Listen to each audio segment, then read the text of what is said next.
그러면 네, 에어컨 꺼주세요. 네. 네.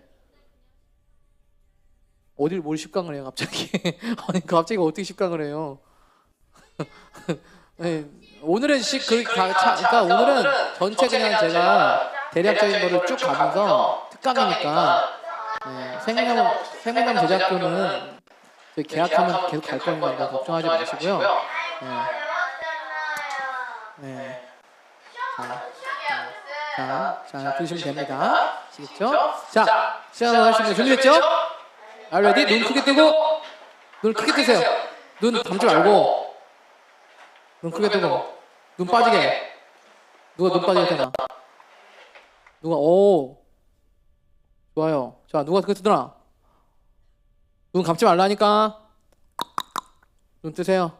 눈 뜨세요. 자, 좋습니다. 자, 할게요. 자, 이승만이요. 이제 감옥에서 죄수 신분이었죠? 네, 죄수 신분이었는데 참 사람이 인생이라는 게요. 하루아침에 참 인생 역전이라는 말도 있는데요. 이 죄수 신분이었던 이승만이요. 갑자기 하루아침에 국가의 운명을 거머쥐게 될 비밀 특사로 미국에 보내지게 됩니다. 그렇죠? 아니 어떻게 갑자기 하루아침에 이 국가 아주 중죄수였는데 비밀 특사로 보내지는지 상황을 보겠습니다. 자, 지금 이 상황은요, 이 러일 전쟁을 이제 묘사한 그림인데요. 이제 러시아와 일본이 지금 전쟁 줄다리 같은 이제 싸움을 하고 있어요. 누가 있어요 중간에? 누가 있어요? 우리 조선이 있습니다. 자, 이 러일 전쟁이 시작이 됐는데 이 러일 전쟁은 어떤 전쟁이다? 러시아와 일본이 서로 사이가 안 좋아서 전쟁하는 게 아니라 누가 조선을 먹느냐. 조선 내 거야. 무슨 소리니까 내 겁니다. 네, 그렇죠. 기억하면 누가 케이크를 먹느냐. 조선은 우리 거니까 건들지 마라. 아니다, 조선은 우리 거다 라고 하면서 전쟁했던 전쟁이 바로 러시아와 일본의 전쟁이었어요. 자, 러시아와 일본이 이렇게 전쟁하면서 누가 이기든지 조선은 누구 땅이든지 넘어가게 생겼어. 자, 이런 상황에서 고종 황제가 왕이 엄청 심각했겠죠? 네, 이런 상황에서 조선의 고종 황제가 생각했던 나라는 어느 나라였어요? 미국이었어요. 미국. 왜냐하면 미국이 이미 조미 통상 조약이라고 미국과 우리나라가 서로를 위해서 나라에 도움을 주기로 약속을 했습니다. 그런데 사실은 그 약속은 별로 의미가 없었어요. 어쨌든 간에 그 약속을 했기 때문에 그 약속만 철석같이 믿고 미국으로 특사를 보내야겠다. 그런데 조선 땅에서 보니까 영어를 하는 사람 보내야 될 거 아니에요, 그죠? 미국 사람 만나려면 영어 잘해야 되잖아. 찾다 보니까 영어를 제일 잘하는 사람이 누구야? 누가 영어를 제일 잘하나? 조선 땅에. 영어요? 이승만밖에 없네. 이승만은 저 감옥에 있다는 걔 아니야. 근데 걔보다 잘하는 사람이 없습니다. 못마땅하지만 걔 보내. 된 거죠? 이승만은요, 배제학당에서 약 6개월 만에 영어 선생님이 됐어. 그 당시에 영어를 어떻게 공부해요?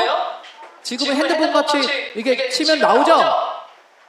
This is book 나오죠? 근데 그때 그런 게 있어요? 없어요? 전혀 없고요. 영어 사전도 없었어. 페이퍼. 데스크. 헤드. 이렇게 해서 공부한 거야. 그런데 6개월 만에 영어 교사가 될 만큼 영어 실력이 뛰어났어. 누가? 이승만. 그래서 미국으로 친서를 비밀 편지를 보내야 되는데 그럴 만한 사람이 똑똑한 사람은 누구야? 이승만밖에 없었어요. 그래가지고 이 민영환이 이승만을 석방했던 사람인데 이 민영환이 이승만을 미국으로 보내야 되겠다. 시오도 루스벨트 그 당시 대통령인데 미국 대통령을 만나기 위해서 예복을 갖추고 가라. 그래서 이승만이 미국의 특사로 가게 됩니다. 하루아침에 죄수에서 뭐가 됐어요? 특사가 됐어요. 국가의 중요한 임무를 맡은 특사가 되었어요. 여러분, 이게 가능한 일이에요? 마치 요셉이 그쵸? 감옥에 있었는데 죄수였는데 하루아침에 뭐가 됐어? 총리가 됐잖아. 그쵸? 네, 이런 일이 성경에만 있는 일이 아니라 우리나라 역사에도 그리고 우리 현실 가운데도 있는 일입니다. 자, 어쨌든 간에 이승만이 그래서 비밀 특사로 가게 됐는데 비밀 특사로서 고종에게 편지를 전하러 왔지만 세계에서 우리나라 조선을 알아줘요? 안 알아줘요? 저는 조선에서 왔습니다. 대통령에게 편지를 전달하러 왔습니다. 여러분들이 지금 저 윤석열 대통령한테 편지 주고 싶다고 가면 받아줘요? 안 받아줘요? 윤석열 대통령이 나와가지고 그래요 주고 가세요 이렇게 하세요? 경호원이 앞에 놓고 가요. 알겠죠? 그걸 진짜 전달해 줄지 안 줄지도 모르죠? 미국 대통령한테 지금 바이든 대통령인가? 바이든 대통령한테 편지 쓴다고 보내면 받아요 안 받아요? 안 받죠. 받는 척하지만 안 받아요. 자, 그런데 그 당시 조선에 대한 관심이 미국에게 있었어요? 없었어요. 부푼 기대를 안고 희망을 안고 갔는데 편지를 받아주는 편지를 받아줄 것 같지만 받아준 것 같지만 실제로는 조선에 관심이 없습니다. 왜요? 철저하게 국제 정세는 이익 관계로 돌아가기 때문에. 여러분 잘 들으세요. 하지 말고 김학영 하지 말고. 자, 여러분 우리는 교회로 모였으니까 뭐 좀 잘못해도 좀 용서해주고 받아주고 하죠. 세상 나가면 어떻게 돼요? 세상 나가면 어떻게 해? 회사에서 좀 잘못하면 받아주고 용서해주고 합니까? 뭐야 왕따 시켜요. 그럼 세상은요 그렇게 돌아갑니다. 국제 정세도 그렇게 돌아가요. 아까 우리 태영이가 우리가 똑똑해야 세상을 제압하도 이기지. 맞는 얘기예요. 여러분 우리가 세상에 우리 여기서만 살 거 아니잖아요, 그죠? 우리는 탁월하고 지혜롭고 현명하게 뛰어나야 됩니다. 그래야만 여러분들이 세상에 나가서 하나님의 일들을 할 수가 있어요. 물론 하나님께서 세워주시지만 우리는 준비해야 돼요. 자, 그래서 이 이승만이 나갔는데 세계에서 조선을 향해서 냉소적이고 무관심한 현실을 직시하게 됩니다. 그래서 안 되겠다. 나부터가 준비하고 공부해야 되겠다. 그래서 원래도 공부 열심히 했는데 더 열심히 시작하게 됩니다.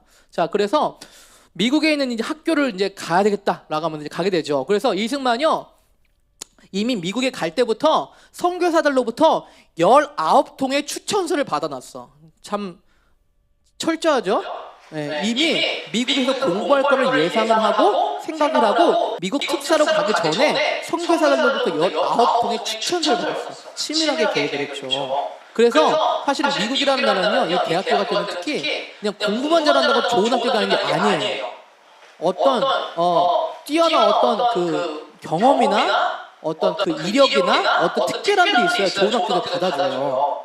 그렇죠? 그래서 이 선교사들이 적극 추천했어요. 누굴요? 이승만. 그래서 이승만이 공부해야 되겠다 간 거죠.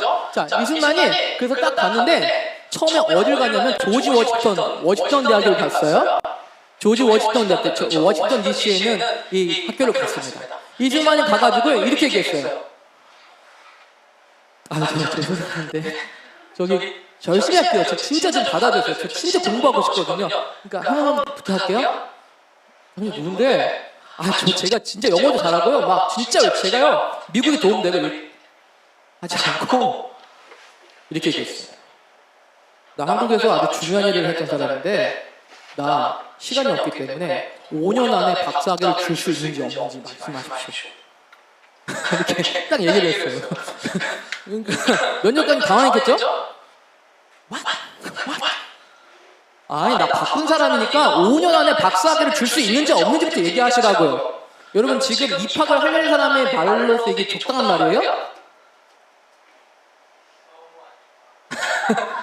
네, 너무 안 좋죠? 네, 그렇다가 뭐 아주 거만하게 했는지 모르겠지만 어쨌든 간에 이승만은요 지금 빌지 않았어. 제발 이렇게 들어서 이렇게 하지 않고 나 중요한 사람이니까 이 학교 갈 수 있는지 없는지 5년 안에 박사도 줄 수 있는지 말했어요. 아니 그거는 우리가 학교에 사정을 봐야 됩니다. 그 약속하지 못하면 저는 다니지 못합니다. 그런데 추천서를 읽어보니까 보통 사람이 아니야 이 사람이. 오케이 알았어요. 일단 시작합시다. 그 조지 워싱턴에서 공부를 시작했어요. 학사를 시작했습니다. 그런데 조지 워싱턴에서 학사를 마쳤는데 이 학교를 다녀보니까 영어가 아니야. 뭐 기독교 나라라고 해서 기대를 갖고 왔는데 영어 기독교적인 분위기가 아니야. 그래서 야, 이 학교 안 되겠다. 하버드 가야 되겠다. 하버드를 가봤어요. 하버드 가서 이제 좀 해보려고 하는데 하버드도 어때 분위기가? 하버드는 미국 최고의 학교잖아요. 지금도 그죠? 아니, 하버드 갔더니 여기도 좀 별로 아니야. 아니 기독교 나라의 학교라는 데가 왜 이 모양이야? 그래가지고 듣다 보니까 프린스턴 대학교가 좋대요. 기독교적인 분위기가 있대. 그래서 프린스턴 대학교를 가게 됩니다. 자, 프린스턴 대학교를 가가지고 이제 공부를 이제 하게 되고 박사학위를 시작하게 되는데 이제 여기 하버드 프린스턴 대학교 시절 이제 기숙사 사진입니다.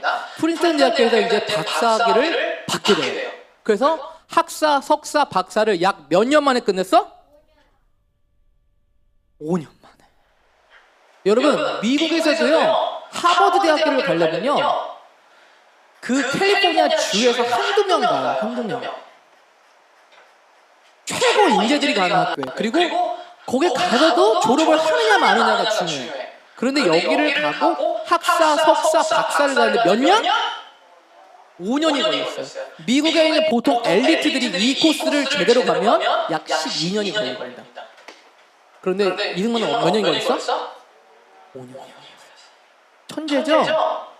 네. 저는 여러분 이렇게 건국 역사를 공부하면서 저는 뭘 원하냐면 우리가 우리나라의 정체성과 역사에 대해서 좀 자부심과 자긍심을 좀 가질 수 있기를 바랍니다.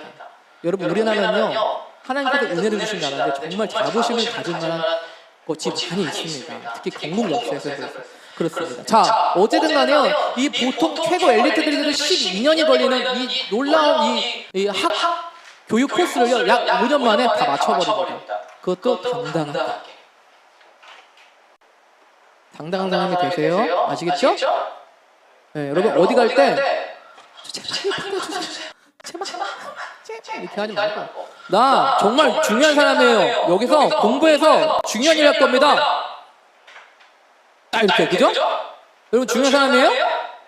중요한 사람이잖아요. 그렇죠? 나 안 뽑아주면 여기가 손해죠? 그런 자신감과 자부심 그리고 열심히 해야지 그만큼 그죠? 그렇겠죠? 네. 이승만은요 그래서 이 당시에 가난해가지고 하루에 사과 하나 먹어가면서 공부를 했대요. 사과 하나 먹고 꼬르륵 하면서 공부한 거예요. 열심히. 자 그래서 이승만이 프린스턴 대학교에서 박사학위를 받았습니다. 박사학위 논문은 중립전시론. 전시 상황 가운데 어떻게 중립국가로서의 지위를 유지할 것인가. 우리나라가 아주 중요한 주제가 될 수 있죠. 왜냐하면 강대국들이 있는 사이에서 전쟁이 계속 있는 상황이잖아. 어떻게 하면 중립적인 자세를 제대로 취할 수 있는지에 대한 전시 중립론이라는 그 박사학위 논문을 가지고 졸업하게 됩니다. 그래서 최초로 우리나라 최초의 국제법 박사가 됩니다. 누가? 이승만이. 그것도 겨우겨우 됐어요? 뛰어나게 됐습니다. 네, 뛰어난 실력으로 박사학위를 받습니다. 자, 그런데 이제 박사학위를 받아가지고 이제 조선 땅에 가가지고 정말 나라를 위해서 한번 일해보자. 나 이제 포부를 가지고 들어가려고 하는데 우리나라는 지금 어떤 상황이 되어버렸어요? 나라의 주권을 잃어버리는 상황이 되었습니다. 한마디로 말하면 조국을 위해서 열심히 공부했는데 조국이 없어져 버렸어. 재팬이 되어버렸어. 조선이라는 나라가 이 지구상에 없어져 버렸어요. 공식적으로. 한일 합방이 되어서 우리나라는 더 이상 우리나라가 아니라 일본 제국의 식민지가 되었습니다. 국권 피탈, 한국 경술 국치라고도 하죠. 외교권을 박탈당하고 군대가 해산당하고 사법권과 강목, 사무까지 다 잃어버렸던 우리나라의 상황이었어요. 여기 경복궁에 뭐가 걸렸어요? 네, 일장기, 일본의 국기가 걸렸어요. 아주 정말 가슴 아프고 부끄러운 역사죠? 자, 이승만이 아주 위대하게 열심히 공부해가지고 나라를 위해서 열심히 일해보려고 이제 오려고 하는데 나라의 주권을 빼앗겨버렸던 아주 슬픈 현실이 되어버렸습니다. 자, 그래서 이승만이 그때 했었던 선택은 뭐냐면 그러면 우리가 이 조선에서 교육을 해야 되겠다. 교육에 힘써야겠다. 라고 하면서 교육사역에 열중하게 됩니다. 그 중에 하나가 바로 뭐냐면 YMCA예요. YMCA는 그 세계적인 평신도 운동단체인데 이 YMCA가 이게 특히 못 사는 나라, 개발도상국 같은 나라, 전쟁을 겪었던 나라가 다시 한번 일어날 수 있도록 교육사 역할을 하는 것이 바로 YMCA 운동이에요. 이 YMCA 운동을 통해서 연설을 하고 학교를 세우고 교육하는 일을 힘쓰게 됩니다. 누가요? 이승만이. 자, 그런데요, 이 일본은요, 이런 이승만이 아주 그냥 눈에 거슬리고 하고요. 그리고 특히 누가 거슬리냐면 기독교인이 눈에 거슬려요. 왜냐하면 기독교들이 곳곳에서 자유를 외치고 평등을 외치고, 그쵸? 나라를 사랑하는 마음을 외치니까 독립에 대한 어떤 그 불씨를 계속해서 주고 있는 것을 알고 있었어요. 그러니까 언제나 이 기독교들 하면 싹 잡아다가 한번 그냥 뜨거운 맛을 보여줄까 하고 기회를 엿보다가 드디어 기회를 잡았어요. 일본 총독부가 미중 해방 운동을 탄압하기 위해서 뭐예요? 총독의 암살 미수 사건을 배후에서 기독교들이 했다라고 해버렸어요. 그래서 잡아 넣기 시작합니다. 잡아 그죠? 보니까 어떻게 했어요? 여기 지금 얼굴에다 뭐 씌우고 가죠? 네. 쓰레기통이 아니라 이 대나무 같은 모자 같은 거 씌워가지고 이 독립운동가들 특히 기독교인을 가두기 시작합니다. 그래서 네? 어디 가는지 모르겠고 비밀 저기 하려고. 그리고 뭐예요? 가서 이제 고문 받죠. 고문 받고 감옥에서 죽기도 하고요. 그래서 최종적으로 105명이 감옥에서 죄인으로 유죄를 받습니다. 기독교인. 그래서 그것이 105인 사건이에요. 자, 이 105인 사건을 겪게 된죠. 자, 이승만은요 계속해서 YMCA 활동을 하면서 전국을 다니면서 자유와 평등과 이 주권에 대한 얘기를 계속하게 됩니다. 그러니까 일본이 눈에 가시채는 보다가 더 이상 참을 수가 없어요, 그죠? 누구를요? 이승만. 하여튼 눈에 가시야. 네, 고조 황제도 그랬는데 이승만을 이제 잡아들이 직전에 있으니까 선교사들이 이승만, 당신 피해야 돼. 아주 위험해. 빨리 미국으로 가 해가지고요. 미국의 그 종교 회의에 한국 대표 보내버렸어. 누구를? 이승만을 또 받을 수가 없어. 이승만이 또 열정이 넘치잖아요. 또 나 안 갈 거야. 나 한국에 남아가지고 계속 나 얘기할 거야. 그런데 아니야. 빨리 가. 종교 교회 회의에서 그거 갔다 와. 그거 갔다 와서 해. 미국을 다시 보내버려요. 자, 그래서 이승만이 이제 미국으로 갔다가 이제 한국에 돌아오지 못하게 돼요. 그러면서 어디에 정착하게 되면 하와이에 머물면서 이 조선의 독립을 위해서 일해야겠다라는 다짐을 하게 됩니다. 그 독립운동의 본거지를 어디로 잡아요? 하와이가 이제 좀 가깝잖아요. 우리나라랑은. 그래도 미국보다는. 하와이에 정착을 하면서 독립운동을 외교를 이렇게 외교 활동을 하면서 독립운동을 해야 되겠다라고 합니다. 이승만이 주도해서 이제 하와이 한인교 지금도 남아있어요. 이렇게 하와이 가면 저기 바닷가만 가보세요. 아시겠죠? 네, 자, 서울 광화문 모델을 건축했다고 독립운동의 구심점이 됩니다. 이곳에서 이제 이승만이 하와이에 정착했을 당시 이승만 박사한테 작은 집이에요. 그렇죠? 이 집도요 동포들이 성도로 활동했었던 그런 집이에요. 그래서 이런 집에서 생활했어요. 되게 좋아 보여요? 이승만 대통령은요 그 당시 이제 결혼했던 프란치스코 여자가 있었는데 장을 봐오면요 이 여사가 장을 공부를 몰래 숨겨놨대. 이승만이 사무실에 나가니까 돈 아끼는 거고 돈이 없으니까. 그래서 이 프란치스코 여자가 장을 봐오면 몰래 숨겨놨대. 왜냐면 돈이 없으니까 이승만이 하나라도 아껴서 독립운동을 해야 된다라는 그 얘기를 자꾸 하니까 이 장도 제대로 못 보는 거예요. 호화롭게 사는 생활이 아니었어요. 이승만은 되게 헐뜬 사람들이 미국에서 양키들하고 호화 생활 파티를 즐겼다고 하는 저는 그렇지 않습니다. 자, 이렇게 거무석에 살면서 나라의 독립을 계속해서 추구하고 있었던 이승만이었습니다. 자, 이곳에서 뭘 했냐? 이곳에서 또 학교를 세운 일을 한 거예요. 그렇죠? 교육이 중요하죠?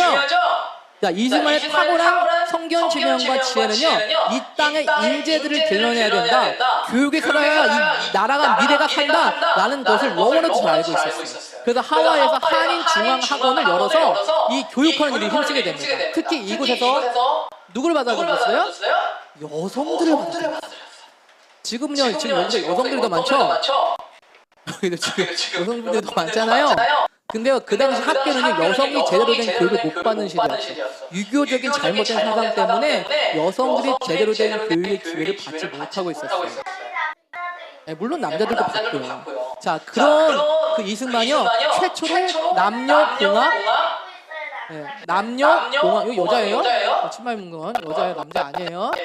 자, 이 하와이 한인 중앙학원을 열어서 교육하는 일을 펼치게 됩니다. 자 이제 이승만이 이제 임시정부 대통령과 친외교 반공 노선에서 들어올 건데 우리가 잘 알고 있는 아주 중요한 역사적인 사건은 뭐냐면 3.1 운동이죠. 3.1 만세 운동이죠. 태극기를 들고 비폭력 운동으로 대한민국 만세를 외쳤던 비폭력 운동. 그런데 이번 주에 오살리 기둥에 있었던 그 목사님 집회에서 강의를 들어보니까 유관순 열사가 방언을 했다고 제가 몇 개 들었나요? 네, 방언을 했다고 그러시더라고요. 이 유관순 열사가 기독교인이었는데 방언 기도를 했었던 그 기록이 남아있다고 해요. 자, 어쨌든 간에 유관순 열사가 아주 만 한 게 아니라 그 당시 전국적으로 이 3.1 운동, 비폭력 평화 운동이 시작이 됐습니다. 이게 뭐 하고 있는 거예요? 3.1 운동 태극기를 들고요. 지금 일본 군인들을 막 때려잡고 싸우는 게 아니고 비폭력으로 대한민국의 독립과 자유를 외쳤던 비폭력 운동이 바로 3.1 운동이에요. 그것이 있었어요. 그렇죠? 그래서 뭐 덕수궁에서 전국에서 민족 대표 33인이 모여서 인사동 대화관에 모여서 독립 선언식을 하는 모습이고요. 네. 자, 그래서 여성들이 다 거리를 다니면서 만세를 외치고 자유를 외쳤던 것이 바로 3.1 운동입니다. 왜 이것이 중요하냐면 이것을 통해서 뭐 하시게 되냐면 임시정부가 세워졌어요. 임시정부. 여러분 이게요. 어떤 운동이 일어나야 국가적인 어떤 운동이 일어나야 어떤 역사적 일들이 발전이 되죠. 그렇죠? 3.1 운동이 국가적인 전 국민적인 운동이 발단이 돼서 이 나라의 공식적 비공식이긴 하지만 임시정부가 세워졌던 시간이 돼요. 자, 그 당시에 여러 가지 임시정부가 있어요. 상해 임시정부, 뭐 여러 가지 임시정부가 있었는데 다 임시정부에서 다 추천했던 중요한 인물에 누가 올라가요? 이승만이 올라가요. 이승만이 이 나라의 지도자가 되어야 된다. 라는 것이 공통적인 견해였어요. 최고 지도자가 되어야 된다. 그래서 이승만이 이때 상해 임시정부에서 대통령으로 선출이 됩니다. 그런데요, 이 인물들 중에는요, 물론 우리나라의 독립을 원했던 사람들도 있지만 이 중에서도 북한과 중국이 갖고 있던 공산주의에서 찬성했던 사람들이 있었어요. 그러니까 이승만하고 사실은 견해가 조금 다릅니다. 그래서 나중에 달라지게 돼요. 어쨌든 간에 이 독립운동 임시정부에서 대통령으로 승인을 받았던 이승만이었어요. 자, 그런데요. 이승만이 독립운동을 어떻게 해야 되냐라는 걸 생각했을 때 외교 활동을 해야 된다. 외교 활동은 뭐예요? 외교 활동 뭐예요? 외국 나라와 관계를 맺는 거를 외교 활동이에요. 자, 이승만이 이 나라의 독립을 위해서 무엇이 중요하냐면 외교가 중요하다는 생각이었어요. 왜 외교가 중요하냐? 이 당시에는요, 사실은요, 무장해서 싸워가지고 일본과 한번 붙어야 된다, 싸워야 된다라는 의견들이 많이 있었어요. 그렇죠? 우리가 보통 그래서 이 독립운동할 때 그런 사람들 되게 치켜 올리는데 이승만 생각은 달랐어요. 그렇게 해서 안 된다. 왜냐하면 우리가요, 무장해가지고 일본 군인 10명을 죽이잖아요? 그 일본이 와가지고 마을 사람들 100명을 죽여버립니다. 여러분 현명한 운동일까요? 일본 군인들 10명 죽였으니까 뛰어난 업적인가요?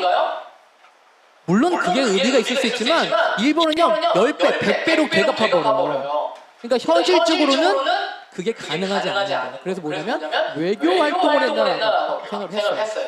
무장 훈련을 알았고요. 국제정세에 있는 안목이 있었어요. 여러분 이 통찰력과 안목은요 아주 뛰어난 중요한 자질이 되는 거예요. 여러분도요 이러한 이 안목, 통찰력, 지혜를 배우셔야 돼요. 이래야만 어떤 영역에서 뛰어나는 사람이 될 수가 있습니다. 자. 그 당시 이 북한 지역, 이건 좀 나중에 북한 지역에서는 김일성이 아주 러시아에 충성하고 있는 러시아 군인이었던 이 김일성을요, 북조선 지역의 지도자로 잡고 활동을 하고 있었어요, 이미. 자, 북한 김일성을 독립투쟁이라고 하는데요. 지금 북한에서는 김일성, 지금 북한 지도자가 누구예요? 김정은이죠. 김정은 아버지 누구야? 김정일 아버지 누구야? 김일성, 김정은이 이어진 세습 부자인데 김일성이 어떻게 해서 북한의 그 권력을 잡았냐면 무장 투쟁 투사라고 인정받으면서 했습니다. 하지만 그건 거짓말입니다. 다 허구 짜낸 이야기. 오늘 그것을 여기는 나누지 않겠지만 자 어쨌든 간에 그 당시에는요 전 세계적으로 뭐가 유행이냐면 공산주의가 유행이었어요. 유행. 공산주의 알아요? 공산주의 국가 어디예요? 지금 북한, 러시아, 중국. 오 많이 알고 있네. 베트남까지 알고 있으면. 네, 지금도 공산주의 국가가 많이 있고요. 심지어는 미국에서도 신공산주의라는 사상이 많이 부각되고 있습니다. 공산주의는요 좋은 사상이에요? 공산주의는 절대로 좋은 사상이 아닙니다. 그럼에도 불구하고 이 당시에 공산주의가 유행하고 있었어요. 자, 이 당시에 지도를 보면요 1920년대, 30년대 이 당시에는요 이 빨간색이 지금 공산주의가 국가가 표시하는 그림인데요. 자, 우리나라 어디 있어요? 여기 있어요? 자, 우리나라가 쫙 있고 이 위에는 다 뭐예요 지금? 다 공산주의야. 공산주의와 마오쩌둥, 스탈린 이런 사람을 통해서 이 러시아와 중국에서부터 일어나기 시작했는데 전 세계로 확산되기 시작합니다. 뭐 농민을 워낙 위한다, 뭐 노동자를 위한다, 평등한 사상이다, 다 같이 잘 살 수 있는 사상이다라고 외치면서 선전을 시작하면서 공산주의를 외치기 시작합니다. 그런데 이 순간에 딱 보니까 공산주의 사상이 어때요? 안 된다. 공산주의는 절대로 안 된다. 라는 생각을 일찌감치 하게 됩니다. 자, 공산주의 실패를 이미 1923년에 예언했어요. 사실은 1980년대인가요? 그 소련의 고르바초프인가요? 고르바초프가 공식적으로 세계회의에서 소련의 공산주의는 실패작이라고 인정했어요. 그래서 소련이 러시아가 되잖아요. 그렇죠? 1980년도에 고르바초프가 공식적으로 세계에서 인정했어. 우리는 실패했습니다. 그런데요, 이승만은 이미 1923년에 예언했어.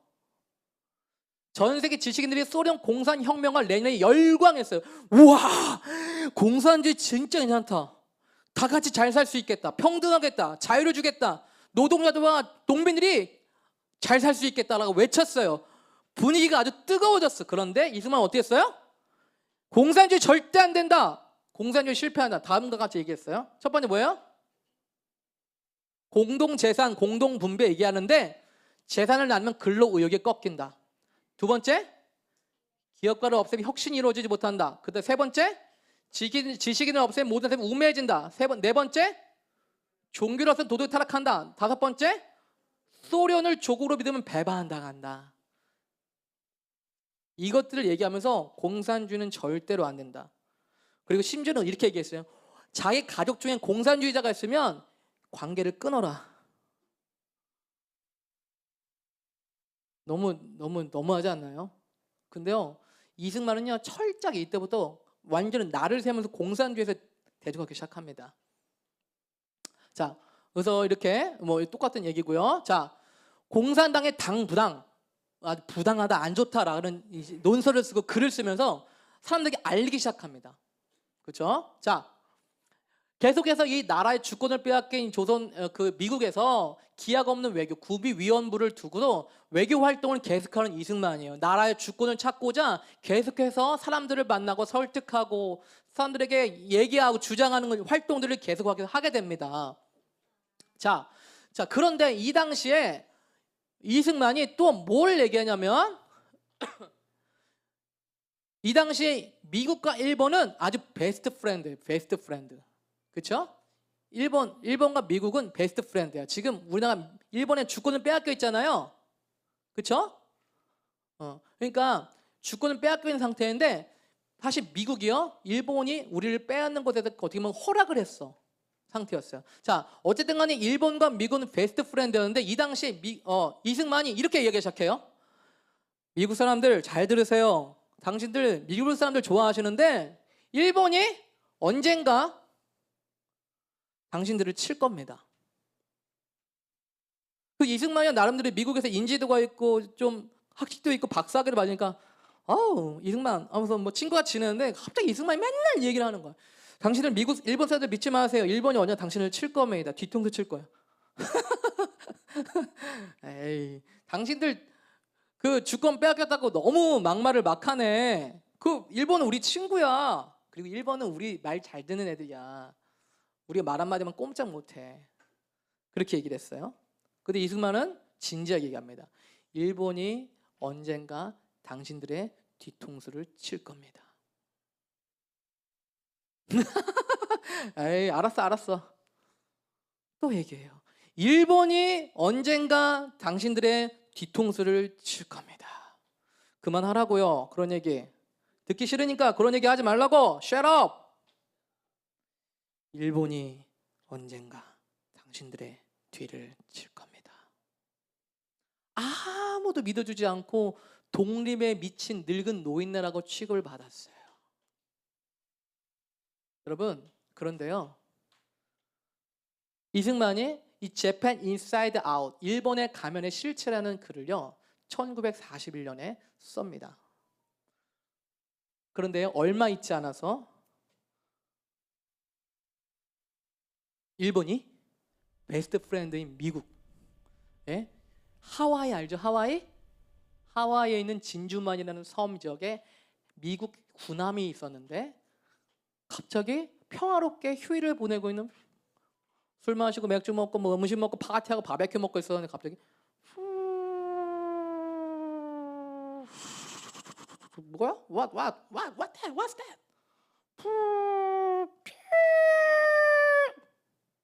폭탄?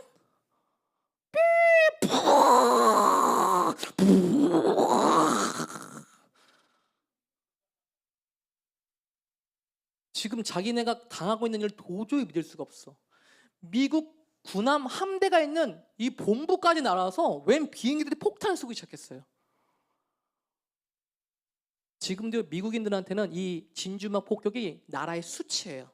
역사적인 수치입니다. 아주 기억하면서 지내고 있어요. 이 나라의 수치다. 베스트 프렌드였던 일본이 미국의 뒤통수를 제대로 쳤어요. 누구 예언대로? 이승만의 예언대로. 그래서 이 이승만이 썼던 이 책이 갑자기 불티나게 시작했어. 갑자기 독립에 미친 늙은 노인네에서 어떻게 됐어? 미국 정부 고위 인사들이 부르기 시작하고 CIA에서 이승만을 부르기 시작합니다. 당신 어떻게 알았어? 그 상실을 어떻게 한 거야? 당연히 내가 얘기했잖아. 일본이 언젠가 당신 뒤통수 칠 거라고. 자, 이승만한테는 뭐가 있었나요? 세계 정세를 잇는 통찰력과 안목이 있었어. 그냥 좋다고 분위기 좋다, 분위기 좋은 애라고 흘러가지 않고요. 하나님이 주시는 지혜와 통찰력이 있었습니다. 그리고 그것을 눈치 보지 않고 얘기했어요. 그러니까요, 이승만이 하나님께서 세우신 거죠. 계속 세우는 거죠.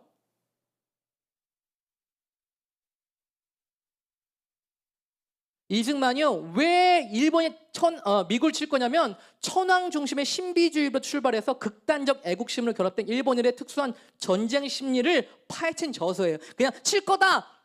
아니, 걔네들 진짜 질이 안 좋아. 그게 아니야. 걔네들은 이러한 심리가 있고 이러한 민족성이 있고 이러한 신앙이 있고 이러한 종교가 있기 때문에 언젠가는 그 야망을 나타낼 거다. 미국도 조심해라. 당신들 칠 거다. 이렇게 얘기한 거예요. 설득한 거예요. 주장한 거예요. 논리로.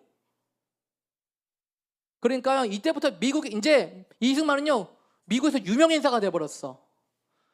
와, 저 미친 늙은 노인네인 줄 알았는데 저 사람 장난 아니네? 미국이 이제 이승만 인정을 시작합니다. 자, 건국의 길이 들어갑니다. 자, 일본의 청황제가 천황을 하는 것은 뭐냐면 일본에 왕이 있어요. 왕. 지금도 왕이 있죠. 왕족이 있죠. 천황을요, 단순히 왕이 아니라 신으로 모셔. 예? 왕을 신으로 모신다고. 그죠? 그 천황에게 기도하고요, 맹세하고 인사를 해요. 그 천황제가 있어요. 자, 그래가지고 이런 일본의 그런 이런 천황제에 대한 극단적인 애국심이 미국을 칠 거다라는 것이 제대로 이루어졌죠. 그래서 어떻게 됩니까? 이제 미국이랑 일본이랑 진짜 한판 붙게 되었습니다. 네, 더 이상 이제 일본이랑 베스트 프렌드가 아닙니다. 전면전을 벌이기 시작합니다. 그리고 세계에서 유일하게 역사상 단 한 번 있었던 원자폭탄을 씁니다. 아직도 원자폭탄을 쓴 기록이 없습니다. 자, 그거를요 1945년에 일본이요 전세가 불리함에도 불구하고 계속 당하고 있는데도 불구하고 미국이 강대국이잖아요. 그 당시에도. 그런데도 끝까지 항복을 안 해. 대단해요. 일본 천황을 모시면서 일본인들이 군인들이 어떻게 공격해요? 비행기를 타고 가서 폭탄을 쏘지 않고 비행기가 자살해서 군함까지 갑니다. 조종실까지 와요. 조종실에 자폭해서 죽어요. 천황을 위한 극단적인 이상한 충성심을 보이면서 죽습니다. 왜요? 천황에서 죽으면 극락세계에 간다고 믿기 때문에. 지금도 무슬림이 극단주의 세력들이 천국 간다고 생각하기 때문에. 지금도 무슬림들이 자살폭탄 테러 하죠? 왜 해요? 자살폭탄 테러해서 죽으면 10명의 부인이 기다리고 있다고 생각하거든요. 10명의 부인이 기다리고 있지 않고요. 사탄 10명이 기다리고 있습니다. 지옥에 가면 사탄 10명이 쭉 기다리고 웰컴 헬! 지옥이 열립니다. 네, 무슨 10명의 여자가 기다리고 있어요. 말도 안 되는 얘기입니다. 그런데요, 잘못된 신앙이 극단적인 행동으로 나오는 것이죠. 자, 그래서 이 미국이 안 되겠다. 전쟁 빨리 끝내자. 그래서 히로시마 나가사키에 리틀보이라는 비밀 작전명으로 비행기가 뜹니다. 그리고 폭탄 하나가 깔끔하게 떨어집니다. 또 폭탄 쏘나 보네. 대피해 있는 거로 끝나지 않았어요. 이 폭탄이 떨어지자 반경 몇 킬로 하는 것들이 순식간에 다 사라져 버렸어. 그리고 더 중요한 것은 뭐냐면 폭탄이 터진 후에 계속해서 사람들이 죽어갑니다. 원자폭탄이 그렇게 무서워요. 그래서 이 폭탄이 히로시마 나가사키에 떨어진 폭탄은 투하로 인해서 약 몇십만 명이 죽습니다. 몇십만 명이. 그러니까 일본이 어떻게 돼요? 항복을 선언할 수밖에 없죠. 자, 지금 우리나라가 지금 어느 국가에 속하고 있었어요? 일본에 속하고 있었죠? 일본이 속국이었죠? 일본이 항복하면 우리는 이제 자유를 되찾는 거예요. 자, 그런 상황이 펼쳐지는 것입니다. 자, 그런데 아주 안타까운 것은 뭐냐면 이 소련이 아주 머리를 굴리면서 어떻게 하면 이 조선을 자기네 이득을 볼 수 있을까를 계산하고 있었어. 그래서 보니까 이 전 세계가 세계 2차 대전을 통해서 일본이라는 나라와 연합군들이 막 싸우고 있는 상황이 돼버렸어. 그래서 계산해 보다가 적당한 때 조선을 들어간다. 일본을 하고 전쟁하는 척한다. 그래서 조선 땅을 우리가 먹어야 된다라는 계산을 합니다. 자, 여러분 어린 친구들한테는 조금 어려울 수 있지만 여러분 이 지금 국제 정세는요 이렇게 돌아가고 있어요. 네. 그래서요 소련이요 일본이 이미 항복하기로 이미 다 결정이 된 상태야. 그런데요 미국 우리가 너 도와줄게. 소련이 갑자기 들어오기 시작합니다. 아니 다 끝났는데 아니야 내가 도와줄게. 아우 저 일본 나쁜 놈 새끼 저거 내가 도와줄게. 에이 나쁜 놈들 자 나가 팡팡팡팡 싸우는 척합니다. 왜 싸워요? 우리나라를 먹기 위해서. 자, 소련이 그래서 8월 10일 날 참전 계획을 세웁니다. 소련은 예정보다 앞당겨서 8월 9일 공격을 시작합니다. 야 빨리 나가야 돼. 지금 일본이 항복 선언하기 직전이야. 빨리 나가. 8월 10일 날 참전을 하려는 계획을 바꿔가지고 8월 9일 지금 나가. 빨리 나가. 준비도 안 했는데 빨리 나가. 일단 나가. 조선 도와주는 척해 빨리. 해서 참전하게 됩니다. 8월 9일 일본이 항복 의사를 미국이 통보했는데 이 천황을 어떻게 놓을 것인지 어떻게 처리할 것인지에 대한 의논을 막 미국하고 일본이랑 하고 있었어. 천황을 주게 된다. 그런데 미국에서는 아니다. 천황을 살려서 일본에 그래도 마음을 좀 얻어야 된다. 그래야 우리가 일본을 잘 주무를 수 있다. 이런 얘기를 막 하면서 시간이 오래 걸리기 시작했어요. 그래서 하다가 소련이 8월 9일 날 공격을 시작했어요. 자, 우리가 조선 도와줄게요. 이런 나쁜 일본놈들. 에이씨. 팡팡팡 하고 조선에 들어오기 시작하면 탱크를 들고 들어오고요. 조선에 막 들어오기 시작했어요. 아니 전쟁 끝났는데 뭘 왜 왔어? 아니 도와줘야지. 8월 15일 날 일본이 항복을 선언합니다. 그래서 어떻게 됐어요? 소련이 단 6일 동안 이 태평양 전쟁에 참여했습니다. 그래서 소련이 이 북한 지역 전쟁 참여로 인해서 우리나라가 지금 남북 분단이 갈려져 있죠? 그래서 남북 분단의 씨앗이 심겨지게 돼요. 자, 미국과 소련의 합의는 뭐냐면 이 38도선을 경계로 이제 일본이 항복했으니까 이 전쟁 후에 이 조선의 주권을 다시 돌려줘야 되는데 전쟁 후에 이 역할들을 감당해야 되는데 정부가 없으니까 공식적인 정부가 그 역할을 한답시고 38도선을 경계로 서로 역할을 분담하자고 얘기를 했어요. 왜냐하면 미국도 소련을 함부로 무시할 수가 없거든요. 그러니까 이미 소련은 군대를 쳐들어와서 이미 들어와 있는 상태였고 미국은 도와주고 있는 상태였기 때문에 소련은 업무 분담선을 서로 역할을 분담하는 분담선으로 설정을 합니다. 그런데 이 분담선이 어떻게 됐어? 업무 분담선이 어떻게 됐어요? 민족 분단선이 돼버렸어요. 자, 여러분 우리나라가 왜 남북한으로 갈려졌는지 아시겠어요? 우리나라가 이렇게 해서 남과 북한이 갈려지게 되는 역사가 되는 것입니다. 자, 1945년 이제 광복이 되니까 이제 이승만이 이제 드디어 이제 한국으로 조선으로 돌아올 수 있는 길이 열리기 시작했어요. 자, 이승만이 귀국길에 오르면서 이승만이 한 말이에요. 난 사람은 오든지 가든지 죽든지 살든지 일평생 지켜오는 한 가지 목적은 끝까지 갈 것이다. 그 한 가지 목적은 뭐예요? 네, 기독교 민주주의 국가를 세우는 일이었어요. 이게 언제부터 시작된 비전이에요?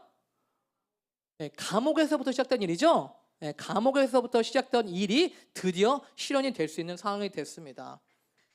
자, 그런데 이 소련이 계속해서 머리를 굴리면서 이 우리 조선 땅을 어떻게 먹을 것인지를 계속해서 머리를 굴리고 있는데 이 소련의 스탈린이 지령을 내립니다.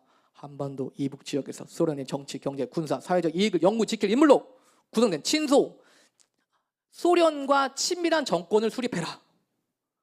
소련의 친밀한 정권을 수립해라. 이 지령을 공산주의 스탈린이 내리게 됩니다. 그 스탈린의 지령을 누가 수행하게 돼요?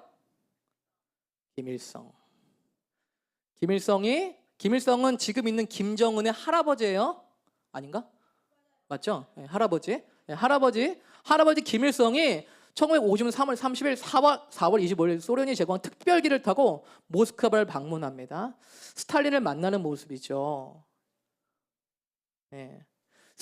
사실은요, 스탈린은요, 김일성과 이 당시에 북한의 2인자였던 박헌영이라는 사람이 있었는데 그 두 사람을 저울질하면서 누가 소련의 말을 잘 듣는 충성스러운 개가 될 것인지를 저울질하고 있었어요. 면접을 했어요, 면접. 근데 누가 면접에서 승리했어? 김일성이 승리했어. 김일성. 아주 말도 안 되는 아주 좋은 놈이야? 개 세워. 그래서, 제가 됐습니까? 충성하겠습니다. 뭐든지 명령만 내주십시오.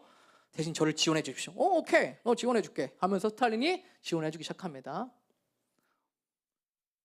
자, 소련이 이렇게 도와주는 것 같지만 사실은 공산주의의 자기들의 이익을 위해서 하는 것이죠. 자, 소련이 진군한 지역에서 유사한 점이 있는데 그것은 뭐냐면 토지개혁을 실시하는 척하면서 착취자들의 재산을 무상대중에 돌려줍니다. 여러분 착취 안 가셨죠? 가난하시죠? 제가 땅을 다 돌려주겠습니다. 정말요? 와 좋아합니다. 사람들 좋아하겠죠. 그런데 나중에 노동대중정당을 출발합니다. 그래서 다른 사람 오십시오. 이승만 당신도 오십시오. 아주 좋은 지도자예요. 다 불러 모읍니다. 그런데 나중에 한 사람씩 죽어나가. 소리 소문 없이. 갑자기 교통사고가 나고요. 갑자기 밥 먹다가 죽고요. 갑자기 쓰러지기 시작합니다. 왜냐하면 소련이 비밀리에 사람을 보내서 죽이는 거죠. 자기네 동의하지 않는 사람들은 극비리에 죽이기 시작하는 거예요. 아주 나쁜 놈들이죠. 네, 그렇게 해서 최종적으로 소련과 친밀한 사람들을 정부에 남게 하려는 목적인 거죠. 자, 북한에서는 잡아가고 있었고 남한에서는 공산주의자들이 맹활약을 펼치고 있는 상황입니다. 이런 상황에서 이승만이 1940년 12월 19일 날 KBS 연설을 했어요. 공산당의 나에 대한 입장. 막 얘기했어요? 이승만이 중요한 것은 저희들은 공산주의자가 아니요 민주주의자라 하야 민심을 현혹화시키나니 이 극렬분자들의 목적은 우리 독립국을 없이 해서 남의 노예를 만들고 저희 사역을 채우려는 것을 누구나 볼 수 있을 것이다. 러시아를 저희 조국이라 부른다니 과연 이것이 사실이면 우리의 요구는 많은 이 사람들 한국에서 떠나 저희 조국에 들어가라. 우리는 결코 허락하지 않을 것이니 우리 3천만 남녀가 다 목숨을 내어놓고 싸울 결심이다. 선전포고를 합니다. 이승만이 기다리지 않아요. 이승만은요 선전포고 해버립니다. 너 공산주의자를 절대로 우리나라에서 발붙이지 못할 거야. 그리고 절대로 내가 협조하지 않을 거야 하면서 이 이승만이요 강한 입장을 표명합니다. 그런데 소련에서 공산주의자는 아유 왜 그래 이승만, 아유 다 같이 잘 살자고 그런 건데 우리 같이 협력해 봅시다. No, 난 싫어. 당신들의 입장에 찬성하지 않아 라고 하면서 강하게 입장을 서봐야 되죠. 자, 이때 당시 어떤 해였냐면 모스크바 3.3회가 열렸는데 대한민국 신탁 통치, 이제 우리나라가 일본에 빼앗겼던 주권이 있었는데 이 주권 다시 되돌려줘야 되는데 이 나라의 주권을 어떻게 되돌릴 것인가를 회의하는 회의예요. 주변의 강대국들이 미국과 영국, 소련의 외무장관 회의입니다. 모스크바에 개최됐어요. 자, 2차 세계대전 뒤 일본 점령 지구에 대한 관리 문제를 비롯해서 얄타 회담에 따른 대한민국 독립, 중요한 독립, 우리나라 독립, 그죠? 독립 문제를 거론합니다. 자, 신탁 통치는 뭐냐면 우리나라가 다른 나라가 대신 정치적으로 다스려준다는 거예요. 관리해준다는 거예요. 그렇죠? 북한 지역은 러시아가, 남한은 미국이 대신 관리해달라 이런 얘기예요. 그런데 이걸로 이승만 좋아했어요? 아니에요. No! 절대 안 돼요! 라고 외칩니다. 박헌영과 공산주의자들은 신탁통치 환영했어요. 그거 좋죠. 지금 우리가 힘들고 지금 혼란한 시기니까 강대국을 도와주면 좋죠. 라고 얘기했지만 사실은 박헌영 봤죠? 아까 제가 말씀드린 이 김일성과 면접봤던 인물이에요. 박헌영은 북한의 2인자예요. 2인자. 사실은 소련의 충성스러운 개입니다. 개. 지령이 나가면 그것을 이루는 사람이에요. 수행하는 사람입니다. 신탁통치 환영! 신탁통치 환영! 하면서 다른 데서는 이승만과 김근원 신탁통치 절대 반대! 절대 반대! 절대 반대! 외치고 있었어요. 자, 그래서 이런 상황에서 이제 소련이 아주 발빠르게 일을 하기 시작합니다. 1946년 2월 소련은 북조선 임시인민위원회를 구성합니다. 위원장으로 김일성, 부위원장 김두봉을 선출하게 돼요. 자, 그죠? 왜 그러냐면 이 얘기를 하냐면 이승만이 국토 분단의 원흉이다라고 얘기하는 사람들이 많기 때문에 그래요. 그렇지 않습니다. 소련이 먼저 이 김일성을 통해서 북조선 인민위원회를 구성하면서 정부를 세우려는 움직임을 합니다. 그러니까 이승만이 가만히 있을 수 있어요? 없어요? 없어요. 빨리 남한도 미국의 지원을 받아서 단독 정부를 수립해야 된다라는 얘기를 하는 거예요. 안 그러면 다 공산주의에 넘어가게 되는 상황이기 때문에. 자, 그래서 미국과 소련이 회의를 하기 시작합니다.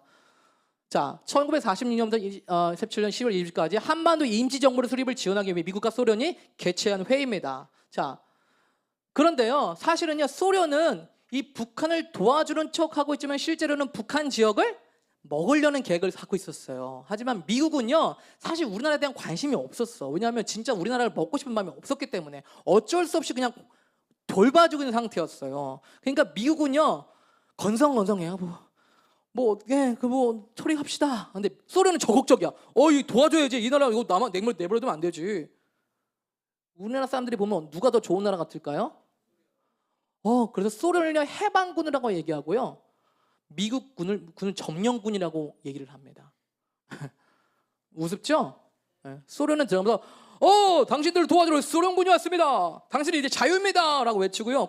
토지 다시 나눠드리겠습니다. 라고 외쳐요. 와! 미국 사람들은요, 우리 철이 왔으니까 우리 말 들어주십시오. 지금 아직 정부가 없으니까 우리 미국이 대신 정부 역할을 하겠습니다. 우리 말 듣지 않으면 처벌할 겁니다. 이렇게 그러니까 우리나라 사람들이 미국 좋아하겠어 안 좋아하겠어? 왜 이렇게 딱딱하게 얘기해? 알겠어요. 말하면 들으면 되죠. 소련이 마치 좋은 국가인 것처럼 그렇게 사람들이 착각을 하기 시작합니다. 하지만 소련은 야욕이 있었던 것이죠. 이미 소련이 분단을 확정짓고 북한의 공산 정권 수립을 하기 위해서 국제 합의를 준수하고 친소 정권을 공고하기 위한 명분 쌓기와 시간을 멀기를 하고 있었습니다. 자, 자, 이승만의 주장이에요. 신탁 통치, 다른 나라가 우리나라를 대신 다스린 것을 허락하게 강요한다면 열국의 종속 민족으로 우리에 대한 생사 여탈권을 타인에게 맡겨놓은 격이 될 것이다. 소련의 사주를 받고 있는 공산주의자들의 탁치로는 영원히 우리 반도와 국민들 팔아먹으려는 가증스러운 행동이다. 공산주의자들은 궁극적으로 한국을 소련의 위성국으로 만들 저희를 품고 있다라고요. 이승만은요, 뭐 뒤로 얘기하지도 않아요. 그냥 대놓고 얘기해버립니다. 너들 뒤에서 딴짓하고 그런 거 우리가 다 알고 있으니까 딴 생각하지 마 하고 선포해버립니다. 자, 그래서요, 이승만이 이 남한이라도 단독 정부를 세워야 된다라고 얘기를 한 거예요. 그래서 한반도 전체를 공산화를 막는 것을 위한 불가피한 조치라였다는 거죠. 자, 이 당시 이제 전 세계적인 흐름은 어떤 흐름이었냐면 미국의 대통령이었던 트루먼이 의회에서 미국의 외교 정책에 대해서 원칙적으로 공산주의 확대를 저지하기 위하여 자유와 독립 유지에 노력하며 소수의 정부 지배를 거부하는 의사를 가진 세계론화대에 군사적 경제적 원조를 제공하는 것이었어요. 한마디로 우리나라는 좋은 외교 노선이죠. 그렇죠? 우리나라의 독립을 인정하고 도와준다는 그런 외교적인 정책을 하고 있었습니다. 자, 미국이 전쟁으로 피폐화된 자본주의 나라를 도와주겠다는 말입니다. 한편으로 미국이 직접적으로 공산주의에 대한 위기론을 받아들였다는 거예요. 이제 공산주의자들을 더 이상 그냥 허락하면 안 되겠다. 그렇죠? 사실 이때까지도 미국은요, 소련하고 좋은 관계, 나름대로 좋은 관계였어요. 그렇죠? 아까 일본도 막 도와준 적은 일본 막 싸운다고 왔잖아요. 그렇죠? 미국이란 나라가 되게 똑똑한 것 같지만 되게 좀 어리석은 게 많아요. 그렇죠? 일본한테도 당하고 소련한테도 나중에 당하죠. 자, 미국이 직접적으로 공산주의 위기를 받아들이고 소련을 적으로 돌리는 냉전으로 접어들었어요. 그래서 냉전주의가 시작돼요. 이제 소련과 미국이 서로 냉전 시대에 들어가게 됩니다. 그 전까지는 몰랐어요. 이승만이 알고 있었죠. 자, 그래서 트룸은 독트린이라고 하는데요, 미국이 소련의 공산주의 세력에 대해서 적대 관계를 설정했어요. 더 이상 공산주의 안 된다, 우리가 묵과하지 않겠다라는 입장을 발표해요. 한국에 대한 미국의 경비삭감 명예를 지치며 한반도에서 손을 떼는 방법은 유엔에 한국 문제를 넘기는 것이었어요. 미국이요, 이 우리나라 문제를요, 자기들 처리하기 너무 부담스럽고 사실은 이익이 없잖아요. 우리나라 가난하고 못 사는 나라인데. 그러니까 이 문제를 유엔에 떠넘겼어요. 유엔. 그렇죠? 자, 그래서 유엔 총회에서 독립정부 수립을 위해 한반도에서 유엔 감시하에 자유선거를 실시하는 안건이 43대 0. 와, 만장일치로 통과합니다. 자, 그런데 이미 이게요, 그냥 있었던 일이지만 이 전에 누가 그 일들을 다 하고 있었어요? 이승만이 다 하고 있었어. 정부 요직의 인사들을 만나서 한국의 독립을 해야 되는 이유와 목적과 정당함에서 계속해서 얘기를 하고 있었던 거예요. 누구를 만나서? 미국의 세계 정세 지도자들 만나서 그 일들을 하고 있었다는 거예요. 그렇죠? 그렇기 때문에 이것이 유엔에서 공식적으로 한반도의 자유선거가 실시되는 것을 통과하게 됩니다. 자, 그래서 우리가 알고 있는 우리나라 최초의 자유선거 5월 10일 날 총선이 시작됩니다. 민속촌이 아니에요. 네, 여기가 주민센터 가는 거지. 한말로 주민센터. 네, 주민센터에서 지금 총선거 하는 거예요. 그렇죠? 최초로 총선 선거하는 거예요. 그렇죠? 이때 여자도 투표권이 있었어요? 여자도 투표권이 있었어요. 이 당시 여자가 투표권을 갖는 거는 혁신적인 일이었습니다. 아직 서양에는 그 유럽에서도 또 아직 이루어지지 않은 일이었어요. 그런데 이승만이 그것을 그렇게 이루어지도록 한 거예요. 여자도 투표권을 가지면서 자유로운 선거하에 국회의원들을 선출하는 총선이 시작되게 됩니다. 그래서 정말 드디어 역사적으로 1948년 8월 15일 날 이 대한민국의 정부가 시작이 되게 되는 것입니다. 자, 그래서 우리가 아까 봤던 이 재헌국회가 시작을 했었던 것입니다. 자, 우리 오늘 제가 짧게 이 건국 역사에 대해서 좀 말씀을 드렸는데 어떠세요? 재미있어요. 네, 다행입니다. 네, 그래요. 자, 여러분, 이 건국 역사를 2시간 했죠. 네, 사실은 더 많이 해야 되는데 오늘 짧게 요약해서 해드렸어요. 자, 우리나라가 그냥 어느 순간에 갑자기 세워진 나라가 아니라는 것 이제 아시겠죠? 얼마나 많은 사람들이 희생과 노력과 헌신과 또 결정적으로 하나님의 역사 가운데 세워진 나라는 거 아시겠어요? 네, 이러한 위대한 하나님의 역사와 섭리 가운데서 이 대한민국이 시작이 되었었던 것입니다. 자, 여러분, 건국 역사는요, 하나님의 기적의 역사입니다. 복음의 능력으로 하나님의 사람들을 준비시키고 하나님께서 하나님의 목적을 이루시기 위해서 시작한 나라예요. 여러분, 우리나라에 대해서 자부심을 가질 만한가요? 이것이 우리나라입니다. 여러분, 자부심을 가지세요. 우리 할아버지 할머니들은요, 절대로요 가난하고 못 살고 무식한 노인네들이 아니에요. 정말로 탁월함과 성견 지명, 특별히 우리 건국의 아버지들과 우리 이 조상들은요, 정말로 피땀 흘려서 눈물과 기도로 헌신으로 이뤄낸 결과물입니다. 그리고 그 뒤에는 하나님이 계셨고, 여러분, 우리가 앞으로 어떻게 살아야 될까요? 이 세상이 어떻게 돌아가고 있습니까? 여러분, 하나님께서 주시는 지혜를 받아서 이승만과 같이 여러분들이 이 시대를 준비해서 하나님께서 쓰시기 합당한 인물들, 특히 국가적인 하나님의 역사를 이룰 수 있는 인물들이 되기를 소망합니다. 기도하겠습니다. 하나님 감사합니다. 하나님, 오늘 건국 역사에 대해서 간략히 살펴봤습니다. 하나님, 정말 위대한 하나님의 기적입니다. 정말 아무것도 없는 정말 가난한 나라였는데 하나님께서 이 땅 가운데 기적을 나타내 주셨습니다. 특별히 하나님의 사람들을 일으키시고 준비시키셔서 그들의 땀과 피와 눈물과 기도로 이 땅에 세워지게 되었습니다. 우리가 이것을 잊지 않고 이 세대가 다음 세대 가운데, 또한 아버지 이 역사의 교훈들을 잊지 않고 현명하고 지혜롭게 앞으로 다가오는 시대를 살아갈 수 있는 우리 아름다운 교회 생명나무 동산교회 되게 하여 주시옵소서. 감사합니다. 예수님의 이름으로 기도했습니다. 네, 감사합니다.